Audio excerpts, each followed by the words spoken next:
अस्सलाम वालेकुम व्यूअर्स। आज हम बात करेंगे ENG 525 और ENG 526 जो कि फाइनल ईयर प्रोजेक्ट्स हैं आपके BS इंग्लिश व्यू की तरफ से। ठीक है, तो ये मोस्टली आपके ऑलमोस्ट सातवें और आठवें सेमेस्टर में आते हैं।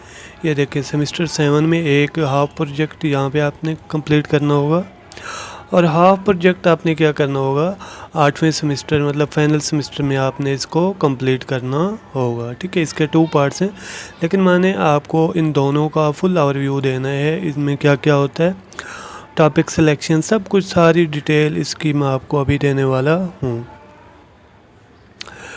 तो अगर आप मेरे चैनल पर न्यू हैं तो काइंडली सब्सक्राइब कर लें ताकि आपको मज़ीद ऐसी वीडियोज़ मिलती रहें। तो फर्स्ट ऑफ़ ऑल हम बात आती है टॉपिक सिलेक्शन की। ठीक है, सबसे पहले आपने क्या करना होगा, इसमें आपने टॉपिक सिलेक्शन करनी होगी। ठीक है, आपने क्या करना होगा, एटलीस्ट 5 टॉपिक्स आपने अपने सुपरवाइज़र को देने होंगे जो कि उनमें से एक को अप्रूव करेगा या वो खुद भी आपको टॉपिक दे सकता है जिस पे आपने काम करना होगा।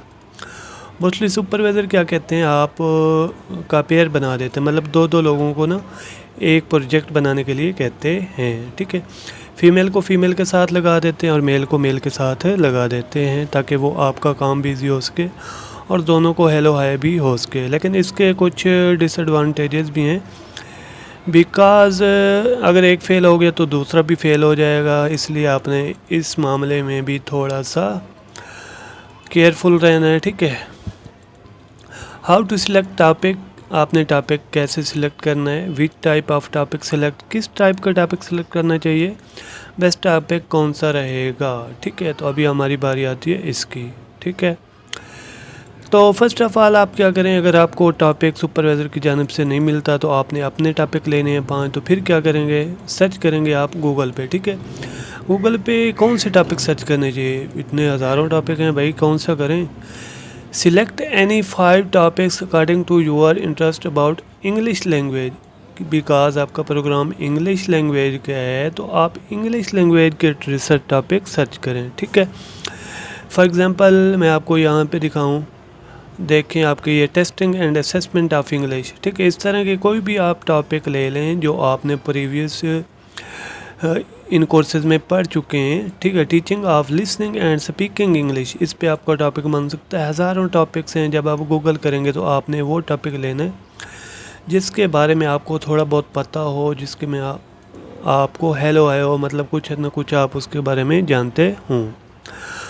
उसके बाद क्या करना है, जब आपने टॉपिक ले लेने हैं तो उसको फिर गूगल पे सर्च करना है, क्या उसका डेटा भी आपको मिल रहा है गूगल पे या नहीं, आपको खुद से राइट करना पड़ेगा। ये भी देख लें, ध्यान देकर आपको गूगल पर उसका डेटा भी मिलना चाहिए, क्योंकि इतना लेंथी प्रोजेक्ट होगा, आप खुद तो नहीं इसको सॉल्व कर पाएंगे ना।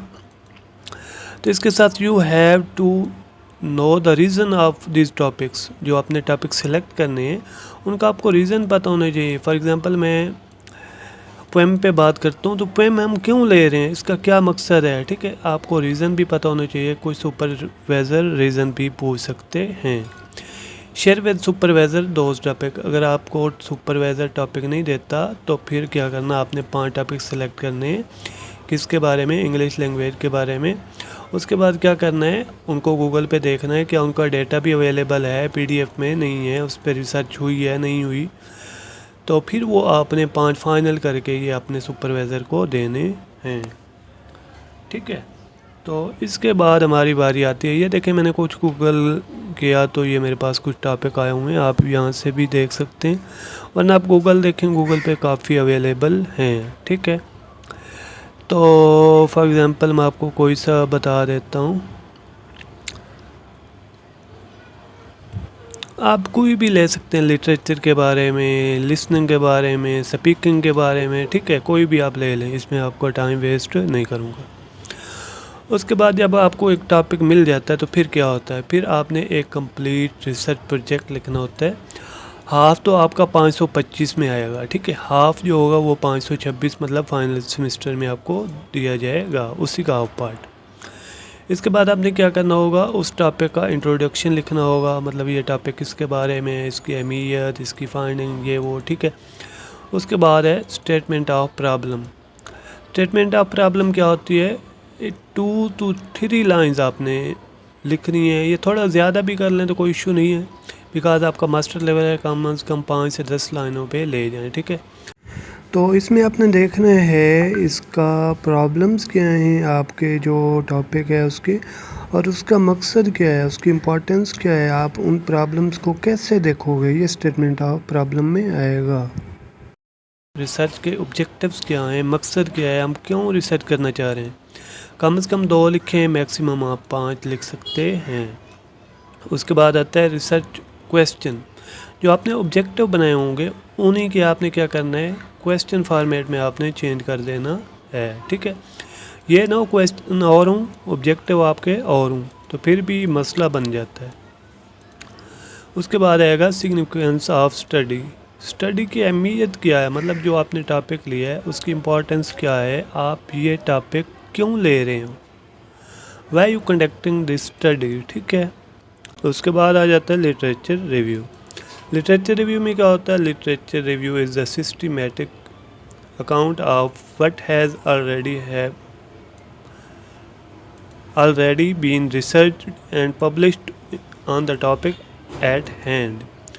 जो पिछले रिसर्चर्स हैं उन्होंने क्या काम किया इस टॉपिक पे, उन्होंने क्या फाइंडिंग्स की हैं, उनका आपने आपके साथ क्या मैच हो रहा है, क्या डिफरेंट आ रहा है, ये आपने लिटरेचर रिव्यू होता है।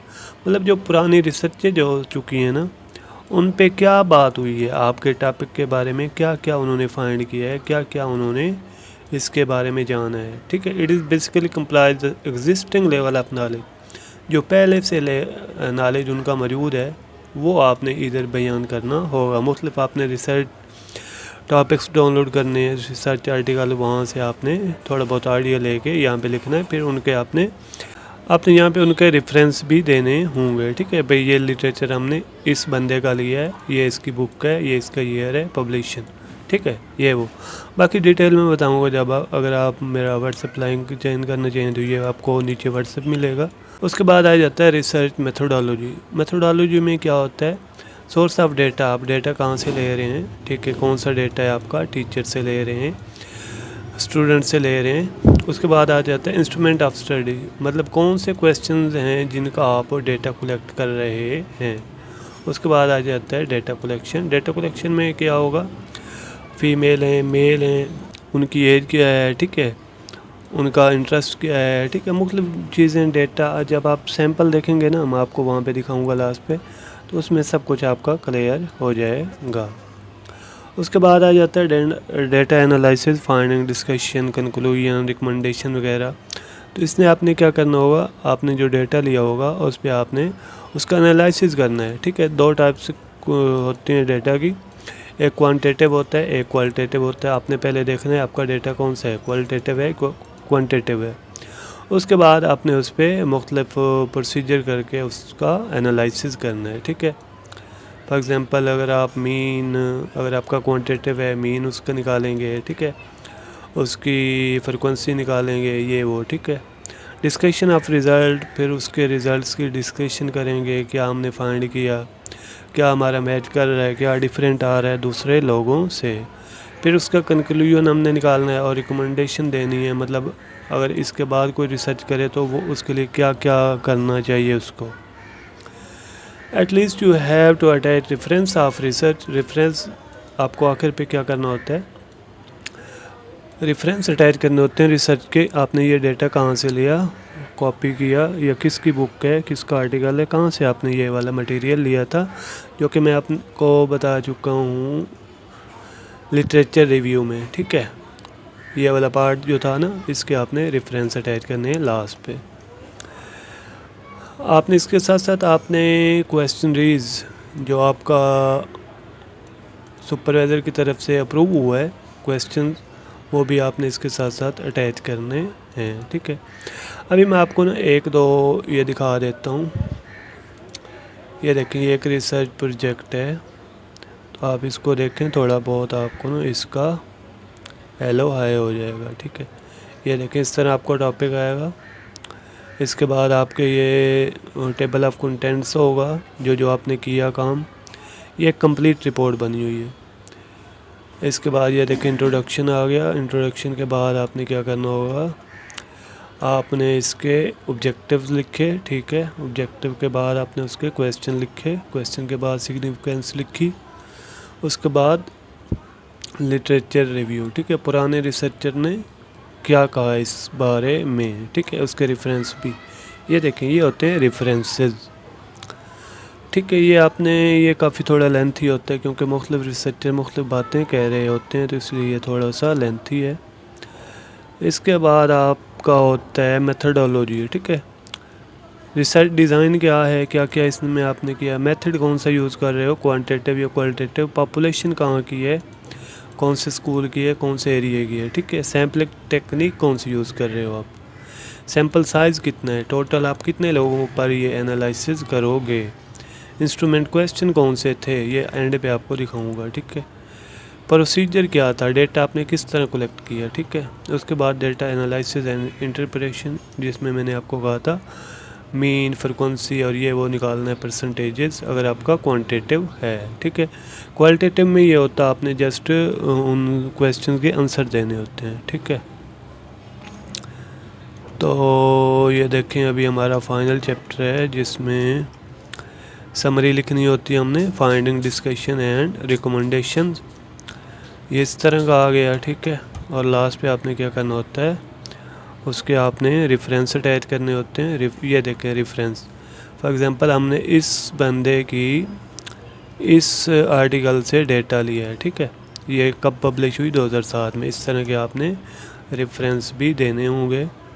साथ में ये देखिए, ये हमारी है क्वेश्चन रेज, जो हमने डेटा कलेक्ट करने के लिए क्वेश्चन किए लोगों से, स्टूडेंट या टीचर, जो भी हमारी पॉपुलेशन थी, ठीक है। इस तरह की आपने एक कंप्लीट रिपोर्ट लिखनी है। एक और रिसर्च प्रपोजल है जो मोस्टली स्टूडेंट्स को दे रहे हैं फॉर रिव्यू, मतलब क्या क्या करना होगा सुपरवाइज़र, वो देखें, ये है इंट्रोडक्शन लिखना है। इंट्रोडक्शन के बाद आपने ऑब्जेक्टिव लिखने हैं, ऑब्जेक्टिव बाद हाइपोथेसिस, रिसर्च क्वेश्चंस, ठीक है। उसके बाद significance of study, literature review, किस बंदे ने क्या कहा आपकी स्टडी के बारे में, उसका ये रफ पब्लिशर क्या है, कब उसने ये बुक पब्लिश की, ठीक है। मेथडोलॉजी कौन सी है, पॉपुलेशन एंड सैम्पलिंग साइज़ कितना था, ठीक है। रिसर्च मेथड या टूल आपने कौन सा यूज़ किया, किसके ज़रिए आपने डेटा को कलेक्ट किया। टाइम फ्रेमवर्क आपने क्या क्या कब से कब किया है, ठीक है, ये वाला टाइम फ्रेमवर्क होगा। एनालिसिस डेटा का, आपने किस तरह डेटा को एनालाइज करना है। इसके बाद रेफरेंस आ गए, रेफरेंस के बाद आपके लास्ट पे क्वेश्चन भी होंगे, ये देखें question reads, do you like English as a subject, ठीक है, ये आपके मुख्तलिफ बनेंगे आपके टॉपिक के बारे में। तो आई होप आपको काफ़ी हेल्प आई होगी। अगर मज़ीद आपको कोई भी क्वेश्चन है मुझे व्हाट्सएप कर लें या मेरे ग्रुप में ज्वाइन हो जाएं, तो इंशाल्लाह आपको मुकम्मल रहनुमाई की जाएगी। थैंक्स फॉर वॉचिंग, मिलते हैं नेक्स्ट वीडियो में, तब तक के लिए इजाज़त।